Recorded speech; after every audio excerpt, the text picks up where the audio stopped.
اعوذ باللہ من الشیطان الرجیم بسم اللہ الرحمن الرحیم السلام علیکم ورحمۃ اللہ وبرکاتہ۔ پیارے بھائیوں اور بہنوں، میں امید کرتی ہوں کہ آپ سب خیر و عافیت سے ہوں گے۔ میری دعا ہے کہ اللہ پاک آپ سب کو خیر و عافیت سے رکھیں، آمین۔ ناظرین، آج ایک سوال آیا۔ سوال یہ ہے کہ پردہ بکارت یعنی سیل پھٹنے کے بعد جو خون نکلے گا اس کو بیڈ کے بستر پر جانے سے بچانے کے لیے کیا کرنا چاہیے، یا پھر اس کو بیڈ کے بستر پر جانے دینا چاہیے، یا پھر جب احساس ہو کہ خون نکل رہا ہے تو اس وقت رک کر خون صاف کر دینا چاہیے۔ چلتے ہیں اس سوال کے جواب کی جانب۔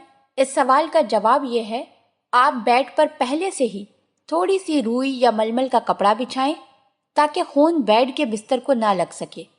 اسی طرح ایک اور سوال آیا۔ سوال یہ ہے کہ ڈسچارج ہونے کے بعد یعنی منی خارج ہونے کے بعد جب بیوی اٹھتی ہے تو کیا ویجائنا سے باہر نکل آتا ہے یا تھوڑی دیر بعد نکلتا ہے؟ اگر تھوڑی دیر بعد نکلتا ہے تو کیا بیوی خود اس کی حفاظت کرتی ہے یا شوہر کو بھی بیوی کی مدد کرنا پڑتی ہے؟ چلتے ہیں اس سوال کے جواب کی جانب۔ اس سوال کا جواب یہ ہے کہ شروع میں شوہر نے کپڑے سے صاف کرنا ہے، بعد میں بیوی خود بھی صاف کر سکتی ہے۔ اسی طرح ایک اور سوال آیا۔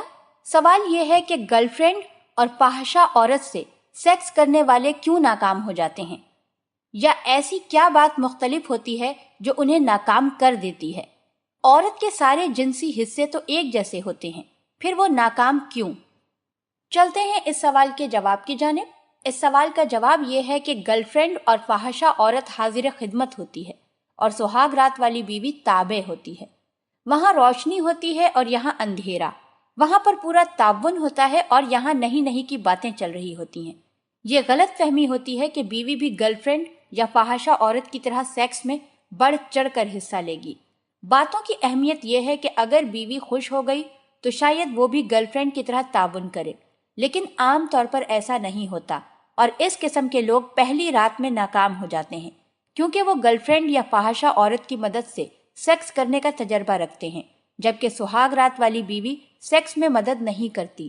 اللہ پاک ہم سب کو دین کی سمجھ عطا فرمائے اور اس کے مطابق زندگی بسر کرنے کی توفیق عطا فرمائے، آمین۔